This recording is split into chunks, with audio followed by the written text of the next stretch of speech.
Olá e bem-vindos. Hoje a gente vai mergulhar numa imagem única, Uma imagem bem forte, né? muito forte. É daquelas que, sabe, uma vez que você ouve, ela fica com você. Vem do Novo Testamento e é, assim, bem alarmante. A do machado posto à raiz das árvores. Exatamente essa. E para guiar nossa conversa, a gente está usando uma análise do livro O Machado Posto, Juízo da Infrutividade, que foca justamente em Mateus 3,10. Certo. E a nossa missão aqui é tentar entender o que está por trás dessa metáfora. O que João Batista queria dizer. Quem são as árvores? E por que na raiz? Por que não nos galhos? E olha, o autor da nossa fonte já começa dizendo que isso não é só uma figura de linguagem poética, sabe? Não, né? De jeito nenhum. É uma declaração de juízo. A linguagem é descrita como severa, algo que te leva de volta para os profetas do Antigo Testamento, tipo Elias. Uau! E o ponto crucial, o que torna a imagem tão vívida e alarmante, é o que você falou. A posição do machado. Ele não está ali para uma poda simples. Ele está na raiz. Exato, ameaçando a própria existência da árvore. O alvo é a fundação. Certo, o alvo é a fundação, isso muda tudo. Ok, então vamos começar a decodificar isso. Quem são os personagens aqui? Quem são essas árvores que, segundo o texto, já estavam tremendo? Pois é, parece que elas já sentiam o perigo. Totalmente.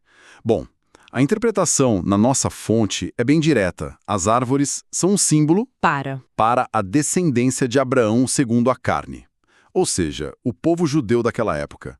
Eles eram as árvores, sabe, que cresceram daquela linhagem da qual eles tanto se orgulhavam. Entendi, as árvores são o povo. Mas aí vem a parte mais crítica, né? A raiz. A raiz. Se o machado está na raiz, o que exatamente está sendo ameaçado? O que ela representa? A raiz é a fonte de todo esse orgulho. O autor defende que a raiz é o próprio Abraão e, mais ainda, a aliança que Deus fez com ele. Ah! Era a base de tudo para eles. A fundação da identidade nacional, religiosa, era a certidão de nobreza do povo, entende? A aliança com Abraão era o que os tornava especiais, o povo escolhido. Nossa, agora faz muito mais sentido. Não era só genealogia. Não. Era uma garantia de status. É quase como dizer, eu sou de família tradicional ou tenho um diploma de tal lugar, então estou seguro.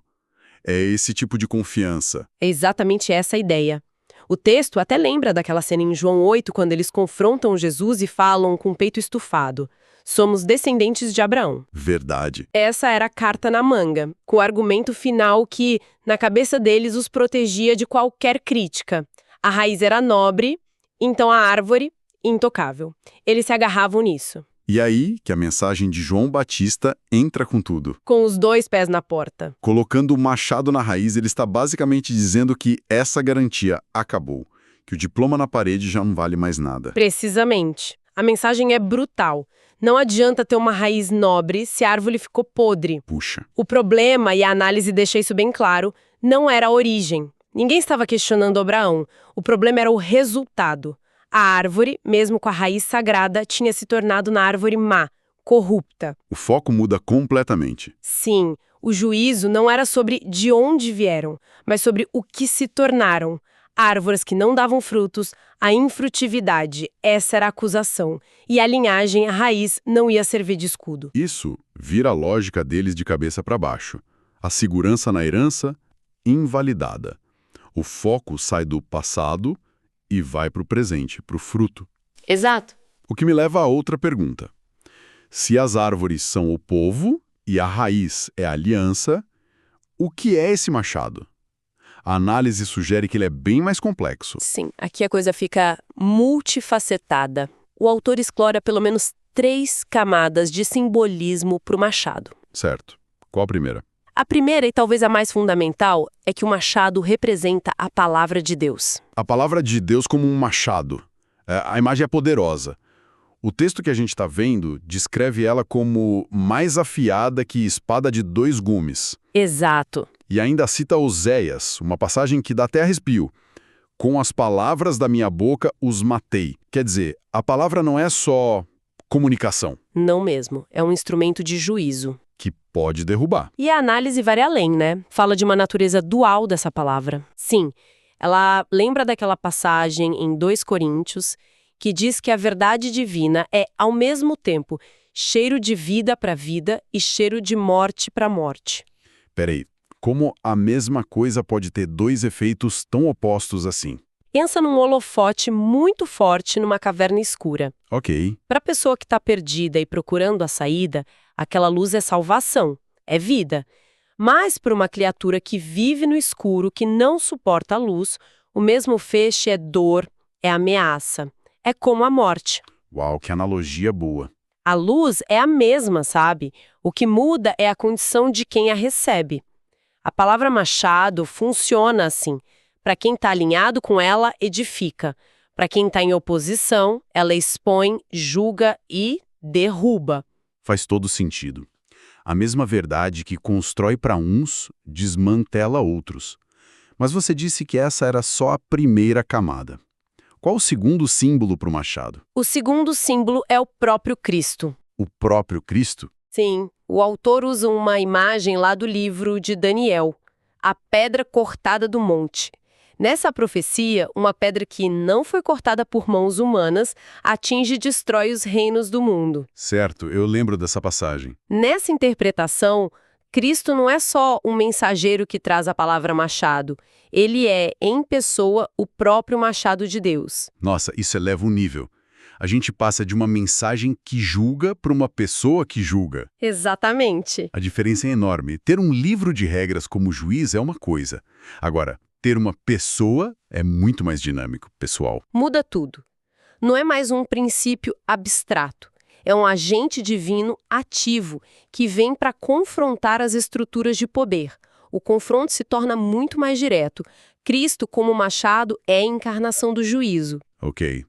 Então temos a palavra e o próprio Cristo. São 2 interpretações, muito poderosas. Mas tinha uma terceira, né? Tinha uma terceira. E é aqui que, quando a gente acha que entendeu a dinâmica, juízo de Deus contra o povo.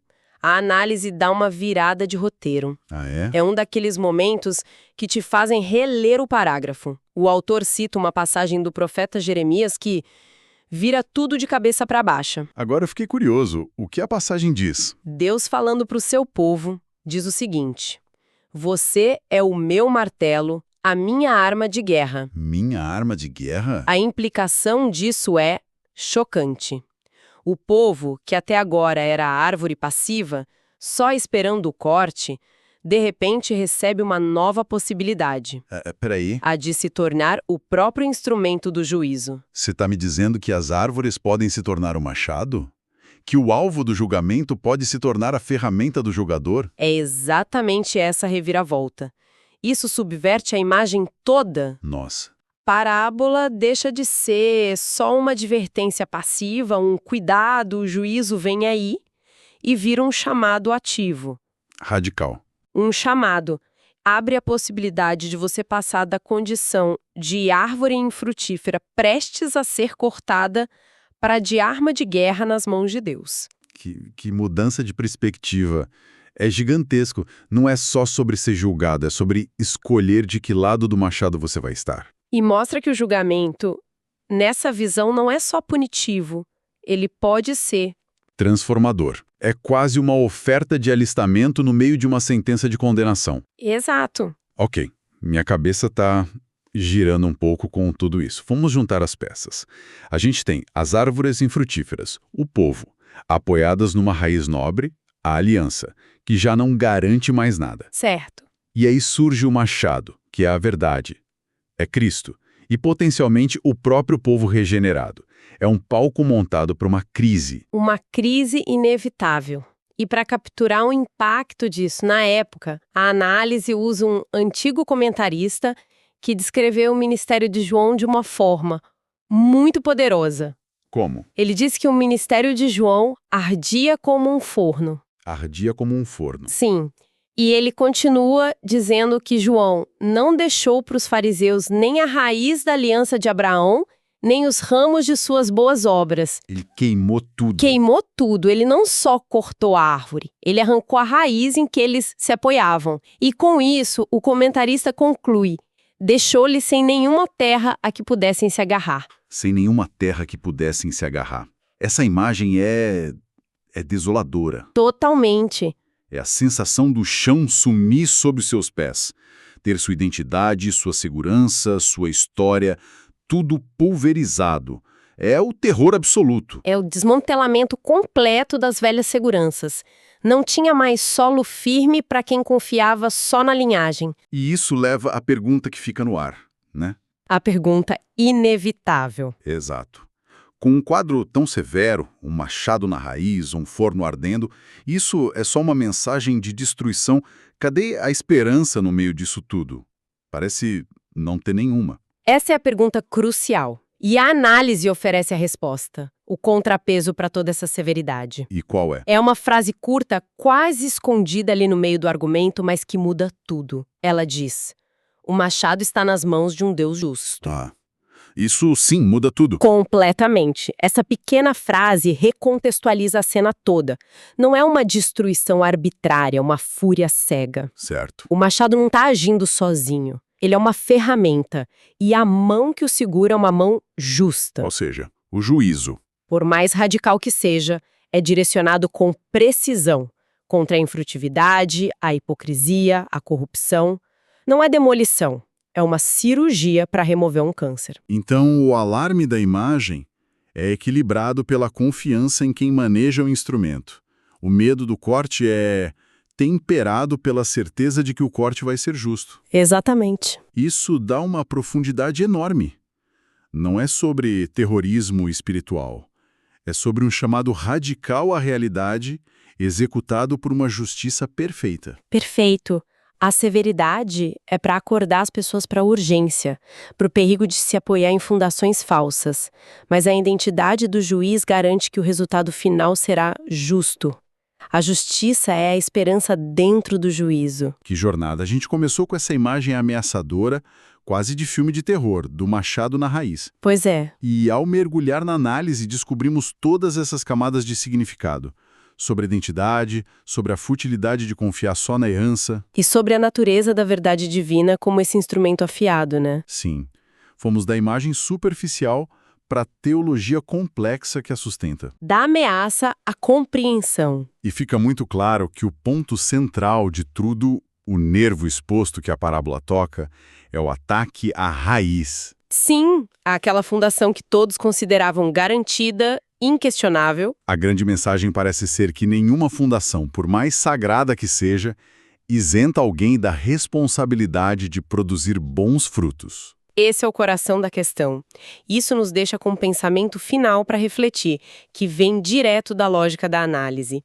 A parábola nos força a olhar para as nossas próprias raízes. Como assim? Se a fundação na qual uma pessoa baseia toda a sua segurança, seja a linhagem, a afiliação a um grupo, uma tradição religiosa, uma ideologia, se essa fundação se revelasse infrutífera... Se estivesse produzindo corrupção em vez de vida? Exato. Que tipo de verdade, que tipo de machado seria necessário para expor essa realidade? Puxa. E talvez a pergunta mais importante e, no fundo, a mais esperançosa que a parábola deixa no ar seja: o que de novo e saudável poderia crescer uma vez que esse solo fosse finalmente limpo pelo corte? Começa agora a segunda parte, Raça de Víboras, a parábola de João Batista.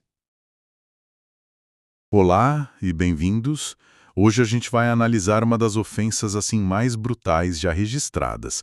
Chamar a elite religiosa do seu tempo de filhotes de cobra.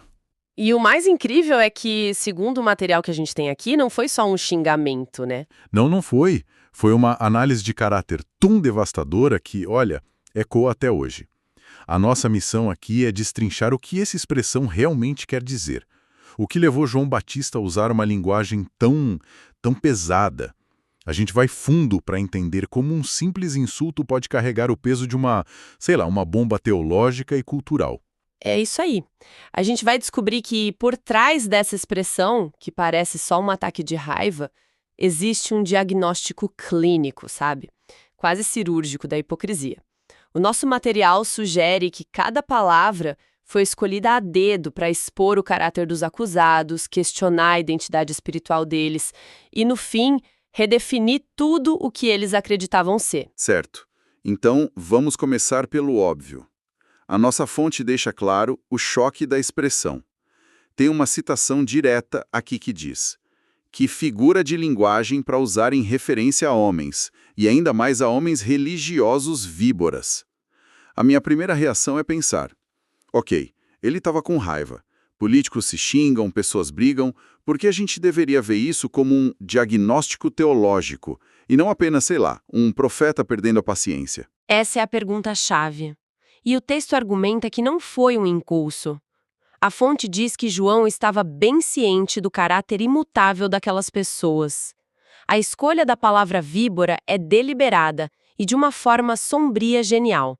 Pensa bem, o que define uma víbora?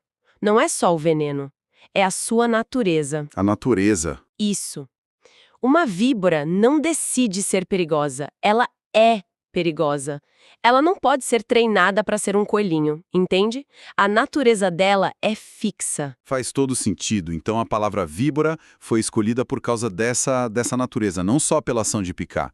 A ideia é que uma cobra não pode escolher ser outra coisa. Ela é uma cobra. Ele não estava dizendo: vocês estão agindo como víboras, mas sim vocês são víboras. Exatamente. A metáfora aponta para uma essência, uma natureza intrínseca que era vista como incorrigível. Não era um erro pontual que podia ser consertado com um pedido de desculpas. Era um problema de fábrica, por assim dizer. E o texto identifica a origem desse problema de forma muito clara. Sim, essa parte me chamou a atenção. O texto diz: a hipocrisia era a sua raiz cancerosa. Essa imagem é muito forte. Um câncer não é um arranhão na pele, né? Não mesmo. É algo que cresce por dentro, silenciosamente, e corrompe o sistema todo a partir do núcleo. E a analogia médica não para por aí. O texto continua dizendo que a única esperança de erradicação era uma operação cirúrgica. Isso é fundamental. Significa que, na visão de João, a condição deles já tinha passado do ponto de ser tratada com remédios leves, como conselhos ou advertências. A fonte até diz que eles não seriam avisados para fugirem da ira vindoura. A hora do aviso já tinha passado. O que seria essa operação cirúrgica em termos práticos? Obviamente não é literal. Seria um julgamento, uma exclusão. O que significa remover um câncer que é, na verdade, a própria natureza de uma pessoa? A análise sugere que a cirurgia é um ato de julgamento radical. Uma intervenção que não tenta curar o tecido doente, mas removê-lo por completo para salvar o que ainda está saudável. A hipocrisia deles havia deixado de ser um ato, uma máscara que se coloca e se tira, para se tornar um estado de ser. A máscara se fundiu ao rosto, sabe? Uau! Nesse estágio não há tratamento, apenas remoção. É uma visão bem pessimista que afirma que a corrupção interna deles era tão profunda que se tornou a identidade real deles. Isso sobre a hipocrisia ser um câncer já é forte. Mas o texto parece apontar para um golpe ainda mais profundo, que atinge o cerne da identidade deles, da autoimagem que eles projetavam para o mundo, não é? Sim, e é aqui que o argumento atinge seu ponto mais devastador. O pilar central que sustentava a autoridade e orgulho desses líderes era a sua linhagem. O nosso material diz que eles se alegarem descendência de um consagrado progenitor, ou seja, Abraão. Para eles, ser descendente de Abraão era como ter um passaporte diplomático para o favor de Deus. Era a identidade deles, o currículo, o selo de garantia. Peraí um pouco. Então, em uma cultura onde a linhagem de sangue era tudo, era o status social, a identidade, quase uma garantia de salvação, João Batista chega e rasga tudo isso. Ele está basicamente dizendo que o DNA espiritual deles, as atitudes, anula completamente o DNA físico. Isso é uma bomba atômica cultural. exatamente essa a leitura. É uma bomba atômica. Ao chamá-los de raça de víboras ou geração de víboras, ele não está só usando uma metáfora sobre a natureza deles. Ele está atacando diretamente a genealogia. A fonte conecta os pontos de forma explícita. Como víboras, eles estavam mais ligados àquela antiga serpente, o diabo, que a Abraão. Uau! Então ele está na prática dizendo que a certidão de nascimento espiritual deles é uma fraude. É isso. É isso. Vocês acham que são filhos de Abraão, mas, olhando para o caráter de vocês, para essa nauleza venenosa, o pai de vocês é outro. É precisamente isso. Ele redefine a paternidade espiritual com base no caráter, não na biologia. Para uma cultura que valorizava tanto a ancestralidade, essa foi, sem dúvida, a acusação mais cortante que poderia ser feita. O texto menciona que o termo deve ter sido doloroso para aqueles escribas e fariseus. É um eufemismo, né? Foi um ataque direto ao fundamento da autoridade e da existência deles. Nossa. Era como dizer a um nobre que seu título de nobreza, do qual ele tanto se orgulha, é uma falsificação e que, na verdade, ele é descendente do maior inimigo do reino. Imagino a cena. Eles chegam, cheios de si, com suas vestes, seus títulos, esperando serem tratados com deferência e recebem isso na cara. É uma desconstrução total. E essa natureza de víbora não era só uma questão teórica de quem é seu pai espiritual. A análise mostra que isso tinha consequências bem reais e destrutivas. Sim, e para entender a dimensão dessas consequências, o material que temos traz uma citação de um autor chamado G.H. Lang, que é, assim, absolutamente demolidora. Ele descreve o legado espiritual que eles carregavam. Cito: herdaram um espírito perverso, inteiramente inútil, absolutamente perigoso, capaz somente de causar dor e morte. Essa citação é pesadíssima. Inteiramente inútil. É como dizer que, para o projeto de Deus que João estava anunciando, eles não só não ajudavam, como atrapalhavam. Era um peso morto. Pior que isso, um peso morto é passivo. A citação diz absolutamente perigoso. Isso descreve uma ameaça ativa. Ativa. Certo. Eles não eram apenas irrelevantes, eram nocivos. E o resultado final da influência deles. A frase termina com capaz somente de causar dor e morte. Ela está descrevendo o fruto do trabalho deles no mundo real. A liderança deles, segundo essa análise, não gerava vida, justiça ou esperança. O produto final era sofrimento e destruição.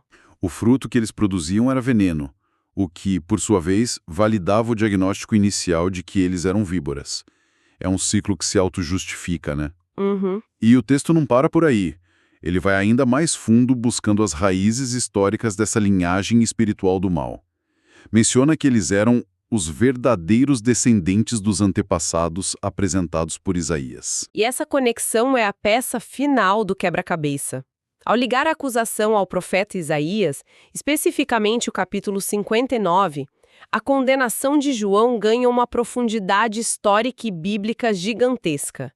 Deixa de ser a opinião de um homem no deserto e passa a ser a continuação de um diagnóstico feito séculos antes. Valida a ideia do tal caráter imutável que se perpetua por gerações. Certo. Mas o que exatamente Isaías 59 diz? Para quem não conhece, a conexão pode parecer um pouco vaga. O que tem lá que se conecta tão diretamente com raça de víboras? Ótima pergunta. Quando a gente vai ver o que Isaías 59 diz, a conexão fica explícita e até chocante. O profeta descreve uma sociedade em colapso moral. Ele diz coisas como: suas mãos estão manchadas de sangue, seus lábios falam mentiras, seus pés correm para o mal. E aí vem a parte que João parece ter resgatado. Isaías diz que eles tecem teias de aranha e o ponto central, chocam ovos de víbora. Chocam ovos de víbora. A imagem é a mesma. A mesma. Então João não inventou a metáfora do nada. Ele a resgatou da própria escritura que aqueles líderes religiosos afirmavam ser especialistas e a usou como um espelho para dizer: vejam, vocês são a continuação desse problema antigo. Vocês são os filhotes que saíram daqueles ovos que Isaías denunciou. Exatamente. Ele está dizendo, este não é um problema novo, esta corrupção, esta hipocrisia, esta violência velada já estava aqui. E vocês, com toda a sua aparência de santidade, são os herdeiros legítimos dessa tradição de maldade, não da tradição de fé de Abraão. Isso torna a acusação irrefutável dentro da lógica deles, porque ele usa a autoridade máxima às escrituras contra eles. Juntando todas as peças, então, o quadro que se forma é muito mais complexo. A expressão raça de víboras não foi um xingamento impulsivo. Foi um diagnóstico em camadas, né? Exato. Primeiro, apontou para uma natureza imutável e perigosa. Depois, identificou a hipocrisia como um câncer incurável. E, por fim, o golpe de misericórdia. Redefiniu a identidade e a linhagem espiritual deles, conectando-os a uma longa tradição de mal que eles mesmos deveriam condenar. Se a gente tenta conectar isso a um quadro maior, a grande lição dessa análise, que é totalmente atemporal, é como ela desafia a ideia de que a identidade religiosa, os títulos ou a herança familiar garantem a retidão de alguém. A mensagem que fica é que o rótulo não importa tanto quanto o conteúdo, sabe? É uma inversão total de valores. Em um mundo, tanto antigo quanto nosso, que julga tanto pela aparência, pelo status, pela filiação, essa análise nos obriga a olhar para o que está debaixo da superfície. A metáfora da víbora é tão brutal justamente porque ela ignora todas as roupas cerimoniais, todos os discursos piedosos e vai direto à essência, ao espírito perverso que, segundo a fonte, eles herdaram. E essa noção de herança espiritual que se sobrepõe à herança de sangue é o ponto central. O texto sugere que nós nos tornamos filhos daquilo que imitamos em caráter e em ações. Se as atitudes de alguém refletem engano, perigo e produzem dor, então sua linhagem espiritual, não importa qual seja a sua genealogia ou o nome da instituição que frequenta, está ligada à fonte dessas coisas. É um chamado radical à coerência entre o que se diz ser e o que de fato se é. Isso nos deixa com uma reflexão final que parece ecoar muito além daquele contexto específico. A análise que a gente explorou levanta uma questão que continua muito relevante. Até que ponto as aparências, os títulos e as afiliações que ostentamos definem a nossa verdadeira natureza? E talvez de uma forma ainda mais inquietante, fica a pergunta sobre o perigo da hipocrisia. Qual é o ponto em que uma falsidade, de tanto ser praticada, deixa de ser apenas uma máscara e se torna parte de quem somos? Quando ela se transforma nesse câncer, nessa natureza imutável que talvez só possa ser resolvida com uma intervenção radical e dolorosa. É uma questão que nos convida a examinar não só os outros, mas a nós mesmos com uma honestidade que pode ser bem desconfortável.